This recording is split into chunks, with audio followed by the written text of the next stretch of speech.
Welcome to World Building Part 2. Now, we've talked about technology, common things, what sort of beings, what sort of animals we're going to have. So now we're going to get into some of the other parts. And one of the big things about any world is its language.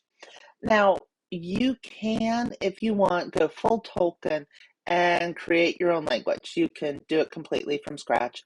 Most of us either A, don't have that level of time, because no, it did take him years, or B, you don't want to go that far. So usually when it comes to languages, you do what's called flavor-based, which is where you have explicatives in a different language, or you have a phrase that's in a different language that is unique to your world. So common things are like please, thank you, bless you, mom, dad. You will change those to reflect your language.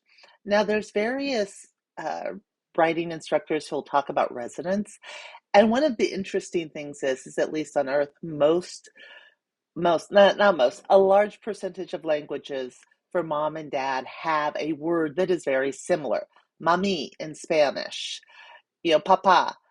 There are similar words. So lots of times you'll try to use something that makes sense to you for your native language, which isn't always English, but that it will feel both similar and different at the same time. Now, you obviously can't write the entire book in this other language, so that's what I mean about flavor. You'll use a few words that may be different words. Maybe in their culture, trade is a very important part, so you will have a specific word for trade or a specific word to mean, something when they're saying, oh my God, you use those. That's part of your world building because that actually influences how your world is. For example, if you were somebody who lived in a place with a lot of snow, like Alaska, you have a lot of different words to indicate what sort of snow you're talking about.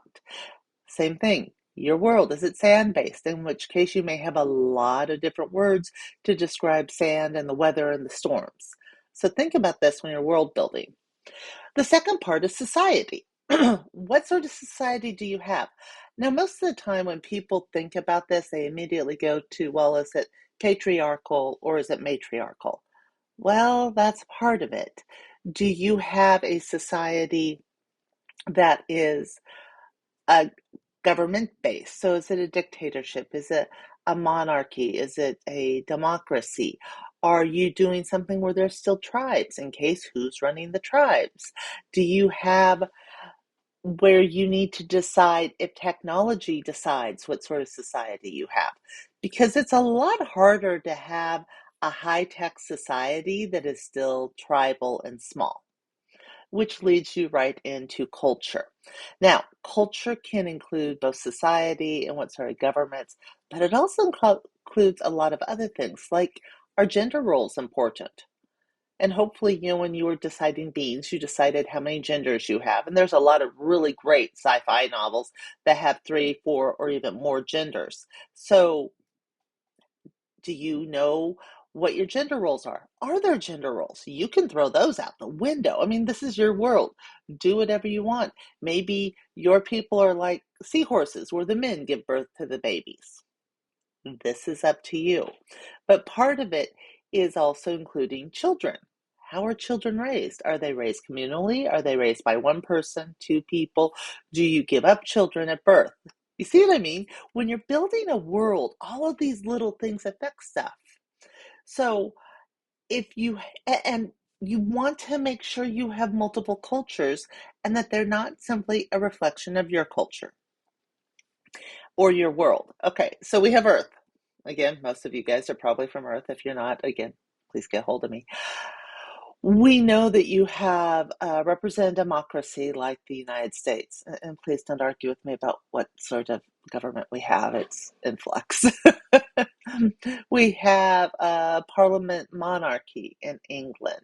You have communism in China. You have all of these various forms of government.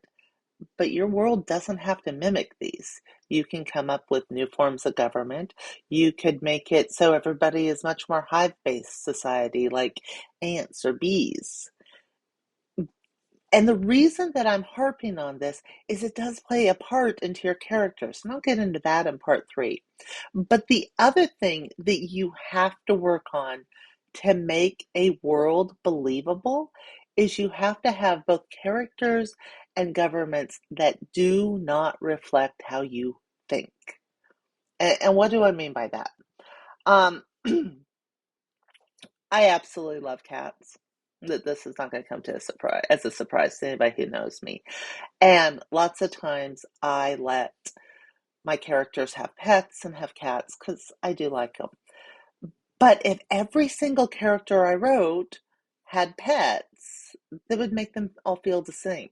So I have to make sure that I have some characters who don't like cats at all, or who are like horrified at the idea of having pets, or think it's perfectly fine to eat people. You have to make sure that when you're building your world, it is not a mirror image of the world you live in. And sometimes that's hard. So when you're trying to build this world and make it different and make it something that will draw people in, don't just replicate where you live.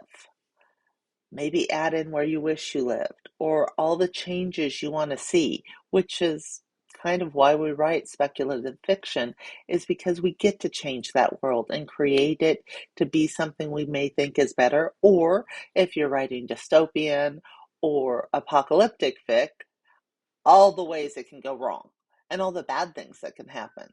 So again, you don't have to write cultures that are perfect or that you currently live in. You can write cultures that have gone off the rails.